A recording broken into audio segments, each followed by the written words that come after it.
여러분 안녕하십니까? 더불어민주당이 올 때까지 왔는 것 같습니다.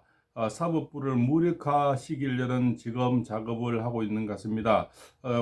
조희대 대법원장을 지금 탄핵을 서두르고 있다고 합니다. 이런 끔찍한 일이 어디 있습니까? 이 김정은 시대 시진핑도 사법부 대법원장을 탄핵시킨 역사는 없습니다. 그렇습니까? 스탈린도 그러지 못했고, 그렇지 않습니까? 어느 국가의 악명 높은 대통령도 직접 대법원장을 파면시킨 예는 없습니다. 그런데 일개 야당 대표를 살리기 위해서 대통령 만들기 위해서 파기환송한 조희대 대법원장을 지금 탄핵한다고 하는 겁니다. 이거는 사법권에 대한 직접적인 도전이고 사법부 괴멸을 지금 시도하고 있는 겁니다. 엄청난 역풍이 예상이 됩니다. 그러나 이 자들은 지금 역풍도 두려워하지 않고 막간파식으로 지금 몰아붙이고 있다는 겁니다. 그래서 이쪽에서는 더 강력한 대통령이 나와야 된다. 이런 지금 얘기들이 빗발치고 있습니다. 이제는 뭡니까? 싸울 수 있는 대통령을 원하는 그런 시대에 왔다. 지금은 절체절명의 시대입니다. 옛날처럼 DJP 뭡니까? 상김시대 마지막에 D라고 마지막에는 웃음이 끝난 그런 곳이 아니고 지금 시대는 종북으로 가느냐 또 중국의 속국이 되느냐 이런 절체절명의 백적간두의 대한민국이라고 봅니다. 이럴 때는 더 강한 대통령 그렇지 않습니까? 이런 분이 나와야 된다 이렇게 생각이 됩니다. 그래서 옛날에 신규진 교수가 옛날에 김문수 장관을 만난 그런 역사적인 어떤 얘기 이런 것이 올라와 있습니다. 그래서 이런 시대에는 더 강한 대통령 또 노동운동으로 또 전설 그다음에 민주 항쟁으로 전설 이런 전설을 가진 대통령이 나와야 더 싸울 수 있지 않나는 이런 또 빗발치는 얘기들이 많이 나오고 있습니다. 자, 신규진 교수님의 글을 읽어드리겠습니다. 지금 시대가 김문수를 선택한 이유 그가 꽉 막힌 꼰대가 아닌 새로운 시대와 대중 정세에 열린 어른인 까닭이다. 작년 12월 말 겨울 방학을 맞아 한국에 들어갔을 때 20년 만에 김문수 장관님을 다시 뵈었습니다. 그는 기억하지 못하겠지만 저는 2006년 그가 경기도지사였던 시절 기자로서 인터뷰를 했던 인연이 있습니다. 놀랍게도 그때와 지금 하나도 달라진 것이 없습니다. 여전히 올곧은 말투, 담백한 태도, 정치를 오래 했지만 흔히 보이는 기름진 인위성이 없습니다. 우리 기름장 같은 그런 어떤 분이 아니라는 거죠. 그죠? 이분은 의의가 확실하고 그러니까 이렇게 어떤 자기의 처신이 확실한 그런 색깔이 있는 분이죠. 김문수와 인연을 맺은 사람들은 하나같이 그를 존경합니다. 누군가는 그를 차갑다, 사람을 챙기지 않는다고도 말하지만 저는 그렇게 보지 않습니다. 그는 여전히 처음 노동운동을 함께했던 동지들을 기억하고 그들의 역할과 의미를 고민하는 사람입니다. 이재명식 조폭 계파 정치처럼 전화 돌려 청탁하고 조직 싸움하는 스타일이 아닐 뿐입니다. 그는 예의도 선비가 아니라 현장을 중시하는 실용주의적 경제가입니다. 박근혜 전 대통령 탄핵 이후에도 그는 당원들의 상처를 어루만지며 억울한 탄핵의 본질에 공감하고 함께 아스팔트에서 싸웠습니다. 진심 없이 선동하지 않았고 분노 없이 방관하지 않았습니다. 무엇보다 제가 놀란 건 그가 저를 만나러 올 때 제 책을 들고 왔다는 사실입니다. 예의상 가져온 것이 아니라 책 안쪽에는 2024년 1월 8일 교보 구입이라는 메모가 적혀 있었습니다. 책이 출간되자마자 구매해서 읽어보려고 챙겨둔 것이었습니다. 보통 정치인들에게는 자기 책이 아닌 다른 정치인 띄우는 책을 선물하는 것도 예의에 어긋나서 저는 제 책 홍보도 하지 않은 편입니다. 그는 이렇게 말했습니다. 저도 한동훈이란 정치 신인이 궁금하고 기대도 커서 읽어보고 싶었습니다.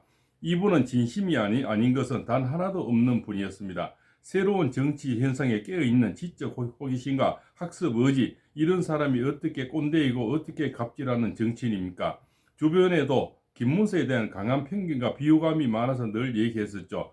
살아온 인생을 보라고 그 같은 경륜과 인품, 실적을 가진 정치인이 없다고 말이죠. 그때는 다들 의아했지만 역시 저의 저력은 강했습니다.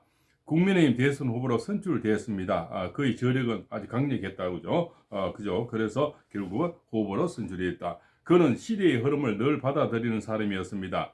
노동자의 삶이 고단하던 시절 8개의 자격증을 따며 집정 몸으로 부딪혔고 동구권 몰락 이후에는 실용주의적 보수 정치인으로 발전했습니다. 그리고 지금 자유우파의 이념이 퇴력하고 국가기강이 무너지는 현실 속에서 극우라는 낙인을 감수하면서도 그는 아스팔트의 전사가 되기를 주저하지 않았습니다.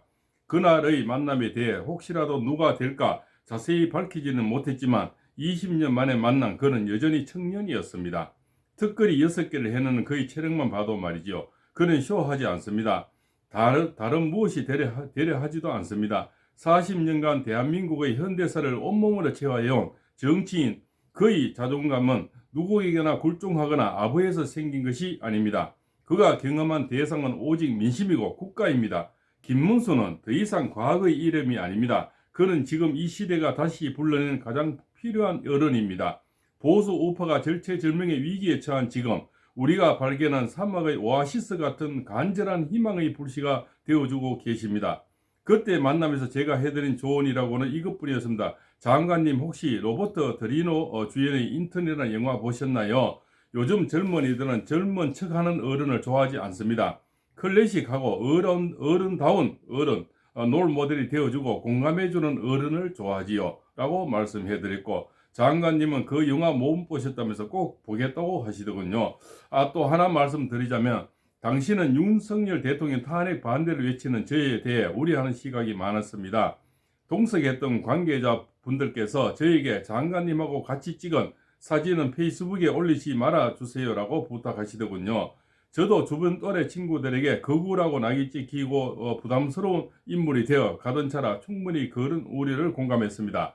저라도 김문수 장관님을 아끼는 청근으로서 당연히 혹시라도 모를 오해로부터 김 장관님을 보호하고 싶었을 뿐입니다. 그러자 김 장관님은 예의 그 강구한 꼿꼿함으로 아니 신 교수가 정치인도 아니고 표현의 자유가 있는데 왜 사진을 못 올려요? 이건 나의 뜻이 아니라 그러시더군요. 제가 특히나 당시에는 멘탈도 많이 갈리고 위축돼 있던 터라 울컥 눈물이 날 뻔했습니다.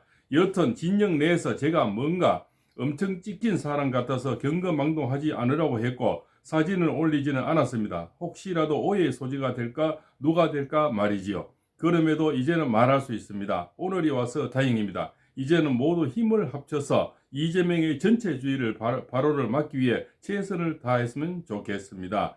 심규진 교수가 이렇게 올렸습니다. 이제는 빅텐 단에는 누구든지 다 그 옆자리는 용광로가 되어야 된다고 봅니다. 용광로에는 포항 포스코 용광로에는 이런 세막대기든 이런 세막대기든 어떤 것이 들어가면 다 액체가 되어버린다는 겁니다. 누구든 이준석이든 않습니까?